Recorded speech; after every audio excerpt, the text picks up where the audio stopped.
주님의 은혜와 평안을 전합니다. 다 같이 신앙 고백하심으로 목요일 새벽 예배 하나님께 드리겠습니다. 전능하사 천지를 만드신 하나님 아버지를 내가 믿사오며 그 외아들 우리 주 예수 그리스도를 믿사오니 이는 성령으로 잉태하사 동정녀 마리아에게 나시고 본디오 빌라도에게 고난을 받으사 십자가에 못 박혀 죽으시고 장사한 지 사흘 만에 죽은 자 가운데서 다시 살아나시며 하늘에 오르사 전능하신 하나님 우편에 앉아 계시다가 저리로서 산자와 죽은 자를 심판하러 오시리라. 성령을 믿사오며 거룩한 공회와 성도가 서로 교통하는 것과 죄를 사하여 주시는 것과 몸이 다시 사는 것과 영원히 사는 것을 믿사옵나이다. 아멘. 참 좋으신 하나님, 은혜를 감사합니다. 오늘 이 아침에도 주님 말씀 앞에 설 수 있는 은혜 허락하여 주시고 주님의 은혜 가운데 거할 수 있는 축복 더하여 주셔서 감사합니다. 주신 하루를 낭비하지 아니하게 하시고 하나님의 자녀로서 이 땅에서 주님의 빛이요 소금으로 살아갈 수 있는 하나님의 사람 될 수 있도록 주님 축복하여 주시옵소서. 오늘 이 아침에 그 주님의 뜻을 구하기 위하여 주님의 말씀 앞에 섭니다. 이 시간 우리 가운데 하나님의 말씀을 부어주시고 그 말씀이 우리의 발의 등이 되게 하셔서 우리가 어디로 가든지 주의 뜻대로 순종하며 믿음으로 걸어갈 수 있는 은혜가 우리의 삶 가운데 가득 넘칠 수 있도록 축복하여 주시옵소서. 특별히 하나님, 여러 가지 기도의 제목들을 가지고 나와서 머리 숙인 주님의 백성들이 있습니다. 하나님, 그 마음을 만져주시고 그 마음의 소원들을 귀 기울여 들어주시사 정말 우리가 원하는 그 뜻을 주께서 아시고 우리를 선한 길로 또 귀한 응답으로 인도하여 주시옵소서. 이제 예배를 시작하는 시간입니다. 마치는 시간까지 성령의 능력으로 함께하여 주시고 이 시간을 통해서 피차의 은혜 받고 감사할 수 있는 복된 시간 되게 하여 주시옵소서. 감사드리며 예수님 이름으로 기도합니다. 아멘. 오늘 우리에게 주신 하나님의 말씀 함께 나누겠습니다. 오늘 우리에게 주신 하나님의 말씀은 시편 119편 33절에서 40절까지 말씀입니다. 시편 119편 33절에서 40절까지 말씀입니다. 제가 두 번 읽어드리겠습니다. 여호와여, 주의 율례들의 도를 내게 가르치소서. 내가 끝까지 지키리이다. 나로 하여금 깨닫게 하여 주소서. 내가 주의 법을 준행하며 전심으로 지키리이다. 나로 하여금 주의 계명들의 길로 행하게 하소서. 내가 이를 즐거워 함이니이다. 내 마음을 주의 증거들에게 향하게 하시고 탐욕으로 향하지 말게 하소서. 내 눈을 돌이켜 허탄한 것을 보지 말게 하시고 주의 길에서 나를 살아나게 하소서. 주를 경외하게 하는 주의 말씀을 주의 종에게 세우소서. 내가 두려워하는 비방을 내게서 떠나게 하소서. 주의 규례들은 선하심이니이다. 내가 주의 법도들을 사모하여 싸우니 주의 의로 나를 살아나게 하소서. 아멘. 한 번 더 읽겠습니다. 여호와여, 주의 율례들의 도를 내게 가르치소서. 내가 끝까지 지키리이다. 나로 하여금 깨닫게 하여 주소서. 내가 주의 법을 준행하며 전심으로 지키리이다. 나로 하여금 주의 계명들의 길로 행하게 하소서. 내가 이를 즐거워 함이니이다. 내 마음을 주의 증거들에게 향하게 하시고 탐욕으로 향하지 말게 하소서. 내 눈을 돌이켜 허탄한 것을 보지 말게 하시고 주의 길에서 나를 살아나게 하소서. 주를 경외하게 하는 주의 말씀을 주의 종에게 세우소서. 내가 두려워하는 비방을 내게서 떠나게 하소서. 주의 규례들은 선하심이니이다. 내가 주의 법도들을 사모하여 싸우니 주의 의로 나를 살아나게 하소서. 아멘. 이 시간 우리에게 주신 하나님의 말씀을 다시 읽고 묵상하시면서 잠잠히 주님 앞에 나아가는 시간을 잠시 갖도록 하겠습니다.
할렐루야, 예배 가운데 나오신 여러분 환영하고 축복합니다. 오늘 이 아침에도 우리 주님께서 부으시는 놀라운 축복의 은혜가 오늘 이 귀한 시편 119편의 말씀을 통해서 여러분과 또 여러분의 가정과 여러분의 모든 일터 그리고 여러분의 삶에 가득 넘치기를 소망하며 기도합니다. 톨스토이가 쓴 사람에게는 얼마만큼의 땅이 필요한가라는 단편 소설이 있습니다. 아주 유명한 책이죠. 저는 이 책을 참 좋아하는데요. 그 이유는 무엇이냐면 인간의 욕망을 너무나 잘 표현해주고 있는 그런 책이기 때문에 그렇습니다. 이 책의 내용을 여러분들도 이미 너무나 잘 아는 내용이기 때문에 너무 디테일하게 말씀드리진 않겠습니다. 간단하게 좀 요약해보면 한 사람이 있죠. 그리고 그 사람에게는 그 마음을 유혹하는 한 가지 제한이 들어오게 됩니다. 그 제한이 무엇이냐면 정해진 시간 동안, 그러니까 하루 동안 직접 밟고 오는 모든 땅을 주겠다는 엄청난 약속인 것이죠. 여러분 쉽게 좀 설명해 보면 이렇습니다. 여러분에게 한 가지 제한이 들어왔는데 여러분이 밟는 모든 토론토 땅을 여러분에게 주겠다는 약속이에요. 그러니까 지금 이 새벽 시간이니까 잠시 후 오전 9시부터 시작해서 저녁 6시 해지기 전까지 여러분이 밟고 돌아온 면적만큼 여러분에게 그 땅을 다 주겠다고 하는 것이죠. 여러분, 이 토론토의 정말 엄청난 땅값을 생각하면 정말 듣기만 해도 행복해지는 상상 아닙니까? 단 여기에는 규칙이 있어요. 반드시 시간을 지켜야 하고요. 직접 걸어야 하고요. 출발한 지점을 중심으로 해서 한 바퀴 돌아오고 오는 그 땅의 면적에 한해서 준다고 하는 것이죠. 여러분, 만일 이런 규칙으로 여러분에게 땅을 준다고 한다면 오늘 여러분은 어디까지 걸어가 보시겠습니까? 아마도 우리가 할 수 있는 한 죽을 힘을 다해서 아마 갈 수 있을 거예요. 최선을 다해서 가려고 할 것입니다. 왜죠? 걷는 만큼 내 땅이 된다고 하니까 열심히 걸어야죠. 오늘 이 소설의 주인공도 마찬가지입니다. 자신이 걸어갔다 온 만큼 땅을 준다고 하니까 눈빛이 변합니다. 마음에 욕심이 막 솟구쳐 올라와요. 그러면서 내가 오늘 실력 발휘 한번 제대로 해봐야겠다라는 그런 다짐으로 열심히 앞을 향해서 나아가기 시작합니다. 여러분, 한번 생각해 보십시오. 아침 9시에 시작해서 6시까지 돌아와야 한다고 한다면 우리가 토론토를 뭐 예를 들어서 그럼 몇 시 정도를 반환점으로 잡아야 되겠습니까? 언제쯤 돌아와야겠다고 생각을 하세요? 예를 들어서 지금 시간이 정오 12시라고 한번 생각해 봅시다. 9시에 시작해서 지금까지 3시간 왔고 앞으로 6시간이 남았습니다. 여러분 똑똑한 사람들은요, 이 정도가 되면 이제 턴을 해서 돌아가야 한다고 생각할 것입니다. 처음 시작은 힘이 넘치기 때문에 열심히 걸었지만 이미 많은 체력이 소진되었습니다. 때문에 돌아오는 시간은 좀 넉넉하게 잡아야 하는 것이죠. 오면서 잠시 쉴 시간도 좀 필요하고요. 허기진 배도 채워야 합니다. 또 어떤 응급 상황이나 변수가 생길 수도 있기 때문에 슬슬 돌아올 준비를 해야 합니다. 여러분, 그런데 아무리 계산적이고 똑똑한 사람이라고 할지라도 물질 앞에는, 돈 앞에는, 또 이런 넓은 멋진 땅 앞에는 장사가 없는 것 같습니다. 여러분 생각해 보십시오. 이 토론토 땅값이 얼마나 비쌉니까? 그런데 내가 걸으면 걸을수록 모두 다 내 땅이 된다고 하면 우리 마음에도 그런 욕심이 생기지 않겠습니까? 아무리 힘들어도 야, 조금만 더 가보자. 실제로 소설에서도 가면 갈수록 더 비옥하고 기름진 땅이 막 나오는 거예요. 그러니까 포기를 못하는 것이죠. 조금만 더 가보자. 그러다 보니까 평소에는 이 똑똑하고 계산적인 사람이 갑자기 바보가 되는 것입니다. 그 욕심 때문에 두뇌가 고장이 나버리는 것이죠. 엄청난 땅을 소유할 수 있다는 그 기대감 때문에 목숨을 겁니다. 그래서 자신이 갈 수 있는 최대치까지 가게 되는 것이죠. 여러분, 결국 이 사람이 어떻게 됩니까? 여러분 잘 아시죠? 너무 욕심을 부리다가요, 오버페이스가 됩니다. 시간은 촉박한데 돌아갈 시간을 계산해 보니까 만만치가 않아요. 마음은 막 급해지고 야, 이거 이러다가는 아무것도 얻지 못하겠구나라는 그런 초조한 마음이 들기 시작합니다. 그래서 막 뛰기 시작하죠. 여러분, 그런데 사람 체력이라고 하는 것이 한계가 있지 않습니까? 이미 많은 힘을 쏟았기 때문에 뛰어서 돌아갈 수 있는 힘은 더 이상 남아있지 않습니다. 하지만 그럼에도 불구하고 그 땅을 차지하겠다는 그 일념 하나로 초인적인 힘을 발휘해서 막 뛰어가요.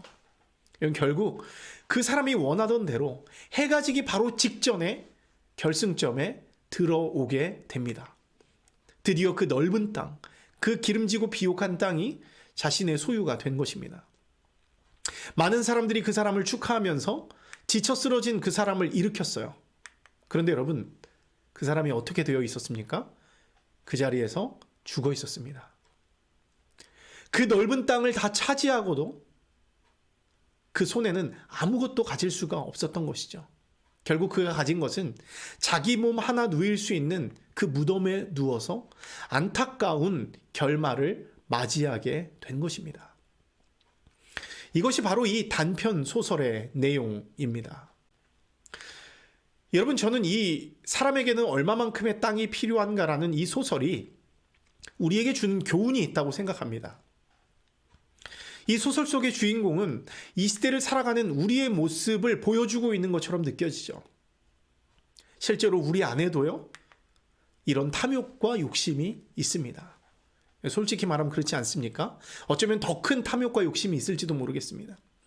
더 많은 것을 가지려 하고 끊임없이 채우려고 하는 욕망이 우리에게도 있죠. 근데 그 욕망이 어때요? 끝이 없습니다. 끝이 없습니다. 우리의 이성을 마비시키고 전환점을 생각하지 못하도록 우리를 만들어버려요. 때문에 이것을 제어해주는 어떤 장치가 없이는요, 끊임없는 욕망과 탐욕을 향해 나아갈 수밖에 없는 것이 우리들, 바로 인간인 것이죠. 실제로 많은 사람들이 이 마음을 사로잡은 이 탐욕을 제어하지 못해서 하나님을 잃어버리고 패망의 길로 걸어가는 것을 정말 많이 보게 됩니다. 정말 많이 보게 됩니다. 그런데 여러분, 오늘 본문 시편 119편, 오늘 본문 말씀을 보니까요, 오늘 이 시편의 시인은 이런 인간의 탐욕과 관련된 기도를 지금 쏟아내고 있는 것을 볼 수 있습니다. 먼저 오늘 33절부터 시작되긴 하는데요, 36절을 한번 좀 보도록 하겠습니다. 36절 보면 뭐라고 말씀하고 있냐면, 내 마음을 주의 증거들에게 향하게 하시고 탐욕으로 향하지 말게 하소서. 다시요. 내 마음을 주의 증거들에게 향하게 하시고 탐욕으로 행하지 말게 하소서. 이렇게 말씀합니다. 그 다음 37절 말씀도 보도록 하겠습니다. 제가 읽겠습니다. 내 눈을 돌이켜 허탄한 것을 보지 말게 하시고 주의 길에서 나를 살아나게 하소서. 한 번 더요. 내 눈을 돌이켜 허탄한 것을 보지 말게 하시고 주의 길에서 나를 살아나게 하소서.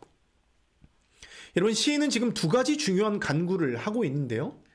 내 마음을 탐욕으로 향하지 말게 하시고 내 눈을 돌이켜 허탄한 길을 보지 않도록 해달라고 간구하고 있습니다. 첫째는 내 마음을 탐욕으로 향하지 말게 하시고, 두 번째는 내 눈을 돌이켜 허탄한 길을 보지 않도록 해달라는 두 가지 간구를 하고 있는 것이죠. 여러분, 이것은 무엇을 의미합니까? 우리 인간들은요, 가만히 두면 항상 허탄한 것에 시선을 둔다는 말이에요. 그 마음이 항상 탐욕을 향하게 된다는 말씀입니다. 여러분, 여기서 향한다고 하는 게 뭐죠? 어떤 목적이 있단 말이죠. 근데 앞서 말씀드린 대로요, 탐욕의 목적지는 끝이 없어요. 가면 갈수록 더 좋아 보이는 것들이 나타납니다. 기름지고 비옥한 땅이 막 나타나는 것 같아요. 때문에 가도 채워지지 않는 것이 바로 탐욕이라고 하는 것이죠. 때문에 탐욕이 우리의 마음을 지배하면 우리가 그 어떤 것을 해도, 그 어떤 것으로 채워도 우리의 마음이 채워지지 않습니다. 끝없는 게임, 끝나지 않는 게임을 해야 하고 걸어가야 하는 것이죠. 돌아올 그 터닝 포인트를 잡지 못해버린다는 것입니다. 여러분, 또 허탄한 것을 본다. 두 번째로 말하고 있는데요. 여기서 허탄한 것은 뭐냐면요, 무가치한 것, 쓸데없는 것을 말해요. 특별히 성경에서는 우상을 지칭할 때도 사용되는 단어입니다. 때문에 허탄한 것을 바라본다는 것은 무가치한 것, 쓸데없는 것을 우상 삼아서 바라보는 우리의 육신의 정욕, 안목의 정욕, 이생의 자랑 등을 말하는 거예요. 여러분, 실제로 우리가 이 세상을 살아가면서 우리 눈을 혼란하게 하는 것들이 얼마나 많이 있습니까? 여러분, 집 밖으로 나가 보십시오. 쇼핑몰에 한번 가보세요. 저도 코비드 락다운이 풀리고 나서 오랜만에 쇼핑몰에 나갔는데요. 정신을 차리기가 힘들더라고요. 사고 싶은 것도 많고 갖고 싶은 것도 많습니다. 그래도 락다운에 걸려서 나가지 못할 때는요, 없으면 없는 대로 살았습니다. 그런데 다시 자유롭게 쇼핑할 수 있는 그런 상황이 되니까 우리의 눈을 유혹하는 것이 너무 많이 보이는 것이죠. 그래서 욕심이 막 올라옵니다. 필요하지도 않은데 자꾸 주워 담게 되는 것이죠. 여러분, 그런데 이것이 밖에서만 그런가요? 집으로도 들어와 보십시오. 스마트폰과 인터넷을 통해서 유튜브나 SNS에 빠져서 시간을 허비하는 사람이 많습니다. 아마존 같은 전자상거래에 유혹되고 거기에 탐욕이 되어져서 빠진 사람들도 있고요. 인터넷 도박이나 음란물에 눈을 빼앗긴 사람들도 있습니다. 최근에는 주식이다, 코인이다, 부동산이다, 광풍이 불어서 정신이 없습니다. 세상의 허탄한 것들과 탐욕적인 것들이 우리의 눈과 마음을 정신없게 만드는 것이죠. 아마 시편 기자 역시도 지금의 상황과는 많이 달랐겠지만 나름대로 그 당시에 고민이 있었던 것 같습니다. 허탄한 것에 시선을 두고 탐욕을 향해 마음이 가는 문제 때문에 많이 힘들었던 것이죠. 마음을 유혹하는 것들, 눈을 빼앗는 것들 때문에 고통스러웠던 것 같습니다. 그래서 오늘 본문을 보면 그 뒤에 또 두 가지 중요한 간구를 하고 있는데요. 먼저 38절을 보면 이런 첫 번째 간구가 나옵니다. 38절 보면 주를 경외하게 하는 주의 말씀을 주의 종에게 세워달라, 이렇게 기도해요. 주를 경외하게 하는 주의 말씀을 주의 종에게 세워달라. 여러분, 지금 이 말씀을 보면요, 이 기도를 보면요, 하나님의 말씀이 우리에게 어떤 유익을 주는지 너무 잘 나타나 있죠. 하나님의 말씀은 어떻다고요? 우리로 하여금 주를 경외하게 만든다는 거예요. 하나님을 떠나서 세상을 바라보고 세상을 향하고 경외함 없이, 하나님에 대한 두려움 없이 살아가던 우리들입니다. 그런데 우리가 하나님의 말씀을 읽고 그 말씀에 사로잡히게 되면 하나님을 향한 경외감을 회복하게 된다는 거예요. 왜 그래요? 하나님의 말씀을 보면서 하나님의 성품을 알게 되고 하나님이 어떤 분이신지를 알게 되고 하나님이 얼마나 큰 사랑과 구원과 능력이 있는 분인지 알게 되기 때문에 우리 마음 가운데 거룩한 두려움이 생기게 되는 것이죠. 그래서 시인은 주를 경외하게 하는 주의 말씀을 주의 종에게 세우게 해달라고 기도합니다. 그리고 오늘의 다른 말씀 33절부터 말씀을 봐도 온통 그런 기도뿐이에요. 보시면 그렇죠. 주의 율례들의 도를 내게 가르쳐달라. 나로 하여금 깨닫게 해달라. 나로 하여금 주의 계명의 길로 행하게 해달라. 이렇게 말씀 안에서 내가 거하고 살고 나아가게 해달라고 계속 기도하고 있는 시편 기자를 볼 수 있습니다. 여러분, 그렇게 주를 경외하게 하는 주의 말씀이 나에게 임하면 여러분 어떤 일이 일어나요? 그 말씀 뒤에 보면 뭐라고 나와 있습니까? 우리의 영혼이 살아난다는 거예요. 우리의 영혼이 소생케 됩니다. 다시금 힘을 얻게 됩니다. 우리의 마음이 탐욕으로, 우리의 마음이 그렇잖아요. 탐욕으로 향할 가능성이 다분하죠. 내 눈이 허탄한 곳을 바라봐야만 하는 이 세상 속에서도 하나님의 말씀이 나를 사로잡으니까 정신을 차리게 되고 죽었던 내 영혼이 막 살아나기 시작하는 것입니다. 그래서 오늘 시인은 두 번째 간구를 하고 있는데요. 그게 뭐예요? 37절의 그 마지막 부분을 보면 이렇게 기도하고 있죠. 주의 길에서 나를 살아나게 하소서. 아멘. 주의 길에서 나를 살아나게 하소서. 이렇게 기도합니다. 근데 이게 반복이 돼요. 마지막 40절을 보면 내가 주의 법도를 사모하여 싸우니 주의 의로 나를 살아나게 하소서. 그러니까 주의 길에서 나를 살아나게 하소서. 주의 의로 나를 살아나게 하소서. 그러니까 그 주님을 경외하는 마음을 가지고 그 말씀을 가지고 우리가 말씀을 읽고 말씀을 묵상하고 말씀과 동행하며 나아갈 때 죽었던 우리의 영혼이 살아나게 해달라는 거예요. 세상 속에서 빠져서 유혹에 빠져서 거기에 침몰되어 있던 그런 우리의 영혼을 살려서 살아나게 해달라고 주님을 바라보게 해달라고 간절히 기도하고 있는 것입니다. 여러분, 저는 오늘 이 말씀이 정말 은혜가 됩니다. 그리고 다시 깨닫게 됩니다. 우리가 이 땅을 살아가기 위해서는 우리는 이 세상의 그 무엇보다도 하나님의 말씀이 너무나 필요하다는 거예요. 하나님의 말씀이 없으면 우리는 이 세상을 절대로 분별하지 못합니다. 어리석은 삶을 살아가게 됩니다. 자연스럽게 하나님을 등지고 세상을 바라보게 됩니다. 마음을 빼앗기고 세상의 정욕을 향해 나아가게 된다는 거예요. 그게 우리의 어쩔 수 없는 모습이라고 하는 것이죠. 그런데 하나님의 말씀이 내 안에 있고 우리를 사로잡고 우리를 주장하면 어떤 일이 일어납니까? 세상을 살아갈 수 있는 참된 분별력이 생깁니다. 하나님이 부으시는 진짜 지혜가 우리에게 들어옵니다. 그래서 하나님을 등지는 것이 아니라 세상을 등지게 돼요. 그리고 십자가 바라보게 됩니다. 십자가 바라보게 됩니다. 예수 바라보게 됩니다. 하나님의 말씀, 하나님의 나라를 바라보게 됩니다. 또 세상의 유혹과 비방을 두려워하던 우리가 그런 것들도 두려워하지 않게 됩니다. 그런 유혹 속에서도 비방 속에서도 믿음의 길을 가게 됩니다. 그런 지혜와 지식이 모든 성경 안에 기록되어 있다는 것이죠. 때문에 우리가 그 말씀을 붙들지 않을 수가 있겠습니까? 이것을 우리에게 가르쳐주고 있는데 우리가 그 말씀에서 떠나서 내 마음대로 내 뜻대로 그 유혹에 따라서 정욕에 따라서 탐욕에 따라서 살아간다면 어떻게 하겠습니까? 그리스도인은 하나님의 백성들은 날마다 그럼에도 불구하고 어떤 상황에도 말씀과 함께 동행하며 믿음으로 나아가야 하는 것이죠. 여러분, 저는 오늘 이 말씀을 마무리하면서 제가 좋아하는 찬양이 하나 생각이 나더라고요. 제가 그 가사를 읽어드리고 오늘 말씀을 마치려고 합니다.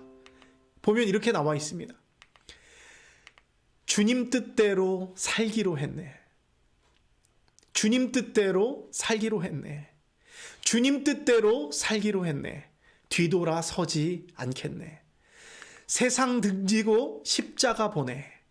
세상 등지고 십자가 보내. 세상 등지고 십자가 보내. 뒤돌아 서지 않겠네. 어떠한 시련이 와도 세상의 유혹 속에도 신실하신 주님 약속만 붙들리라. 세상이 이해 못하고 우리를 조롱하여도 신실하신 주님 약속만 붙들리라. 결코 돌아서지 않으리. 아멘. 사랑하는 성도 여러분, 전 오늘 이 찬양의 고백이, 또 오늘 이 시편 기자의 고백이 여러분들의 고백이 되기를 소망합니다. 어떠한 시련이 와도, 어떠한 유혹 속에서도, 세상의 조롱 속에서도 주님의 말씀으로 오늘도 내 영혼이 살아나게 하소서 기도하면서 내가 탐욕이 아니라 주의 말씀으로 주님을 경외하는 삶 살게 하여 주시옵소서 기도하면서 승리할 수 있는 여러분 모두가 되기를 주님의 이름으로 축원합니다. 기도하겠습니다. 능력의 하나님, 은혜를 감사합니다. 오늘 새벽에도 또 귀한 주님의 말씀으로 함께하여 주시고 하나님의 말씀이 얼마나 귀하고 복된 것인지 알게 해주셔서 감사합니다.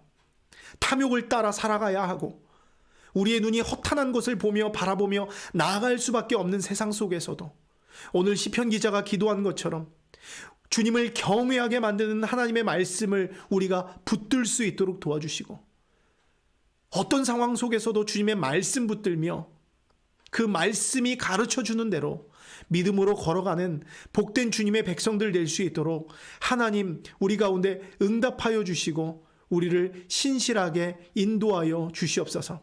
그래서 세상의 유혹 속에서도, 어떠한 조롱과 핍박 속에서도, 또 어떤 우리의 눈과 마음을 빼앗는 탐욕과 그런 허탄한 것들 속에서도 신실한 주님 약속만 붙들며 살게 하시고 결코 돌아서지 않는 그런 삶 살아가게 하여 주시옵소서. 간구하기는 하나님 그 말씀으로 우리의 영혼이 살아나게 하소서, 우리의 영혼을 살려주시옵소서라고 기도하오니 오늘도 죽어있는 우리의 영혼들을 다시금 세워주시고 살려주시고 주님께서 주시는 그 생명 가지고 오늘도 우리가 있는 곳에서 예수 그리스도의 향기를 풍기며 믿음으로 살 수 있는 우리들 될 수 있도록 도와주시옵소서. 특별히 아직 이 능력의 주님을 알지 못하고 여전히 탐욕과 또 허탄한 것에 빠져서 잘못된 길을 가고 있는 내 주변에 주께서 붙여주신 그 사람들에게 나아가서 주님을 소개하고 그들 역시도 탐욕이 아니라 십자가 바라보며 세상 등지고 십자가 바라보며 주님 앞에 나아갈 수 있는 믿음의 사람으로 설 수 있도록 전도하고 전하는 믿음의 삶 살아가게 하여 주시옵소서. 그렇게 행하실 주님을 기대하고 소망합니다. 감사드리며 예수님 이름으로 기도합니다. 아멘. 하늘에 계신 우리 아버지여, 이름이 거룩히 여김을 받으시오며 나라가 임하시오며 뜻이 하늘에서 이루어진 것 같이 땅에서도 이루어지이다. 오늘 우리에게 일용할 양식을 주시옵고 우리가 우리에게 죄 지은 자를 사하여 준 것 같이 우리 죄를 사하여 주시옵고 우리를 시험에 들게 하지 마시옵고 다만 악에서 구하시옵소서. 나라와 권세와 영광이 아버지께 영원히 있사옵나이다. 아멘.